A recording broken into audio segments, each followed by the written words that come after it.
Sejam muito bem-vindos a mais uma explanação da nossa série. Olha só, quando a gente ouve a palavra satanismo, a cabeça vai direto para aqueles filmes clássicos de terror, né? Sacrifícios noturnos, figuras encapuzadas e o mal absoluto encarnado. Mas e se a gente deixar de lado os roteiros de Hollywood e olhar para esse tema através das lentes rigorosas da sociologia, da história e do direito? O que a gente realmente encontra? Hoje, nós vamos desconstruir esses mitos e entender as engrenagens de um dos fenômenos religiosos e culturais mais estigmatizados e incompreendidos da nossa sociedade contemporânea. Bom, vamos direto ao ponto. Nossa premissa central hoje é responder a seguinte questão: o satanismo é um culto ao mal, uma religião protegida por lei ou uma forma complexa de rebelião social? É super importante deixar claro desde o início que a gente vai fazer uma análise totalmente imparcial e objetiva, tá? O objetivo aqui não é julgar dogmas ou validar crenças, mas sim relatar de forma neutra o que pesquisadores, antropólogos e juristas de fato observam quando estudam o satanismo no mundo real. Para guiar nossa análise, o conteúdo foi dividido em 6 partes lógicas: o que é satanismo, as raízes na contracultura, a filosofia do individualismo, o status de religião, o pânico satânico e, para fechar, a construção do outro. Começando então pela nossa primeira sessão: o que é satanismo e como a gente define esse sujeito.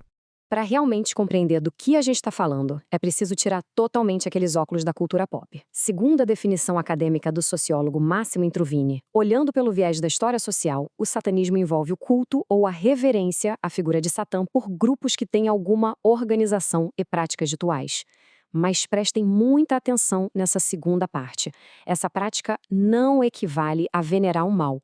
O símbolo é apropriado por eles, claro, mas o significado moral que esses praticantes dão a esse símbolo é completamente diferente da visão da moralidade hegemônica. O que é super interessante nesse ponto é a visão do pesquisador Jesper A. Haggard Petersen. Ele classifica o satanismo moderno como uma religião do eu. Um mercado religioso moderno, onde as tradições não têm mais o mesmo peso, os satanistas navegam de um jeito bem criativo entre o ateísmo, a filosofia e o esoterismo. É uma espécie de auto-religião, ou seja, o foco principal não é adorar uma divindade externa que concede favores, mas sim celebrar e capacitar o próprio indivíduo. Indo para a seção 2, as raízes na contracultura, focando nos anos 60 e no nascimento do satanismo moderno. Mas de onde exatamente surgiu essa versão moderna? Ela definitivamente não apareceu no vácuo. Lá nos anos 50 e 60, a juventude começou a bater de frente com os valores tradicionais estabelecidos, como o ideal de consumo e aquele conservadorismo moral rígido. Isso gerou movimentos gigantescos, como o hippie e a força avassaladora do rock and roll. E foi bem no meio desse caldeirão de agitação social e quebra de paradigmas que, em abril de 1966, Anton LaVey canalizou toda essa energia rebelde e fundou formalmente a Igreja de Satã. A contracultura funcionou como um verdadeiro catalisador de tudo isso. Havia uma rejeição claríssima àquela hegemonia moral cristã que ditava as regras do jogo na sociedade ocidental. No lugar dela, o que se promovia era a liberdade individual e sexual de um jeito bem radical. E, naturalmente, essa rebeldia transbordou para a arte e para a música. Gêneros como o rock, o punk e o heavy metal abraçaram rápido essa estética mais marginal e transgressora. Bandas gigantescas como Iron Maiden e Megadeth começaram a usar essa iconografia toda não por uma devoção teológica profunda, mas como a expressão máxima de provocação contra o sistema. Isso nos leva à seção 3, a filosofia do individualismo e o conceito de outsider. Afinal de contas, por que alguém assumiria voluntariamente uma identidade tão controversada e tão cheia de estigmas sociais? A resposta está pura e simplesmente na força do simbolismo. Para quem pratica o satanismo moderno fundado pelo LaVey, Satã quase nunca é uma entidade literal de carne, osso e chifres habitando o submundo. Na verdade, funciona como um símbolo filosófico provocativo. Ele representa indulgência em oposição à abstinência, à existência vital e o reconhecimento sincero da natureza instintiva e animal que todo ser humano tem. É, no fim das contas, uma declaração puramente secular de liberdade e de celebração do indivíduo. E a gente nem precisa olhar lá para fora para ver como isso acontece. Tem um estudo antropológico muito bacana, conduzido na área urbana de Governador Valadares, em Minas Gerais, que acompanhou de perto as dinâmicas de grupos satanistas locais. A pesquisa ilustra de forma brilhante como toda essa filosofia opera na prática dentro das cidades brasileiras, criando um sistema mágico e religioso que atua de forma totalmente antagônica, quase como um espelho invertido em relação à moralidade religiosa dominante aqui no país. Para a sociologia, isso se explica muito bem com o conceito de outsiders, desenvolvido pelo pesquisador Howard Becker.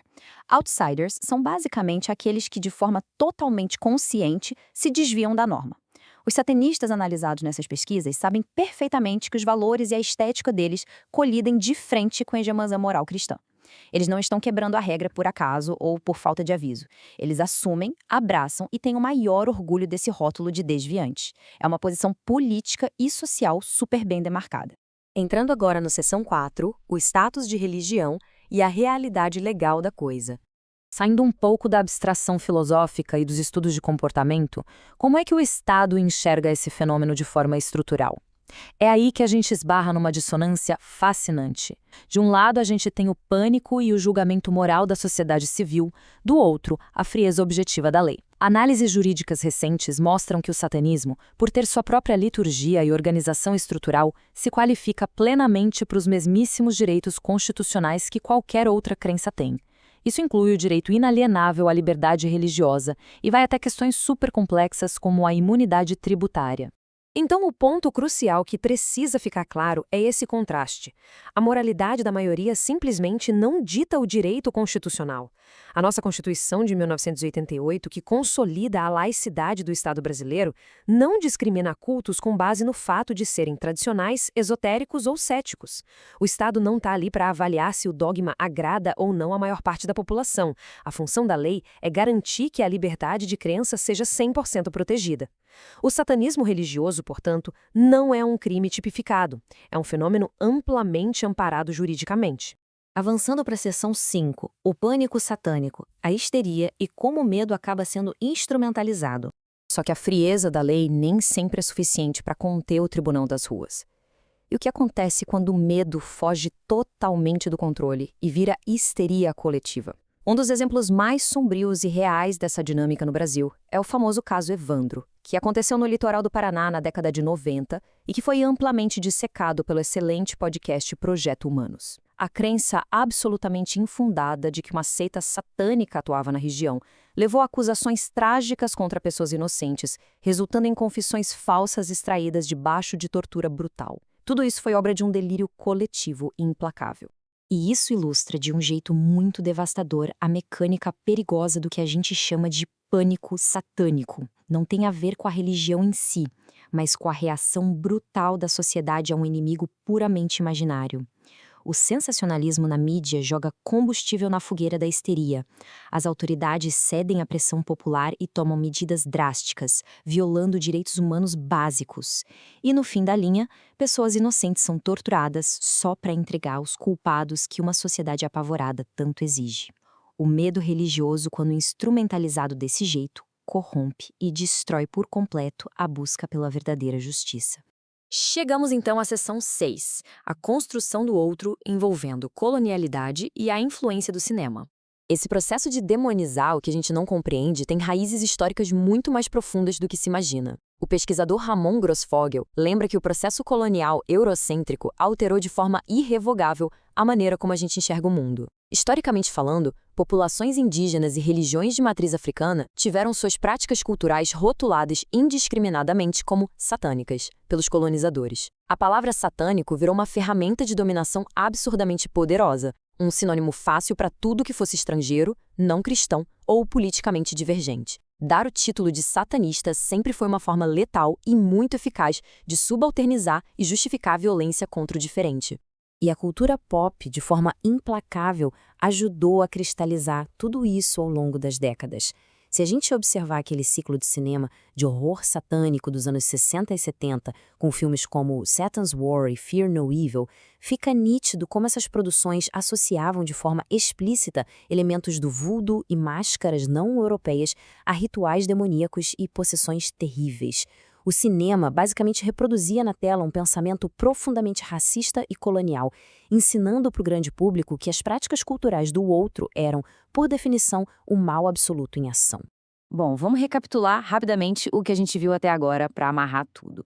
Saltamos das definições sociológicas para a contracultura fervilhante, passamos pelas garantias dos direitos constitucionais, pelas tragédias reais da histeria coletiva e pelos fortes ecos da colonialidade que ainda permeiam o cinema de horror. É hora de sintetizar essa nossa jornada. O que fica perfeitamente evidente, olhando pela literatura acadêmica, é que a realidade sempre desbanca a ficção. O satanismo moderno se sustenta em 3 pilares muito concretos, tá?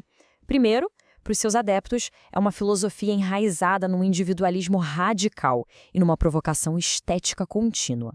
Segundo, aos olhos do Estado laico, trata-se de um fenômeno amparado de forma robusta pelas leis de liberdade religiosa.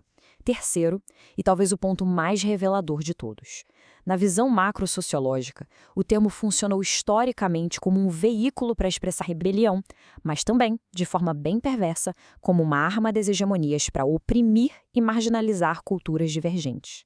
Isso nos conduz a uma reflexão final gigante. Fica claro que muito do que a sociedade aponta como sendo um mal absoluto é, no fundo, a sua própria intolerância a modos de vida diferentes, a estéticas controversas e a culturas que foram historicamente silenciadas. O perigo real não tem chifres ou rabo pontiagudo. Ele assume todos os dias a forma do pânico cego, da tortura e do preconceito justificados por uma suposta retidão moral. A pergunta que encerra a nossa explanação de hoje é justamente essa: se o rótulo de satânico é usado principalmente para isolar o diferente e manter o controle de certas hegemonias, o que esse nosso profundo e histórico medo do diabo revela de fato sobre a própria humanidade? Muito obrigada pela companhia em mais essa análise e continuem sempre questionando o que está nas entrelinhas.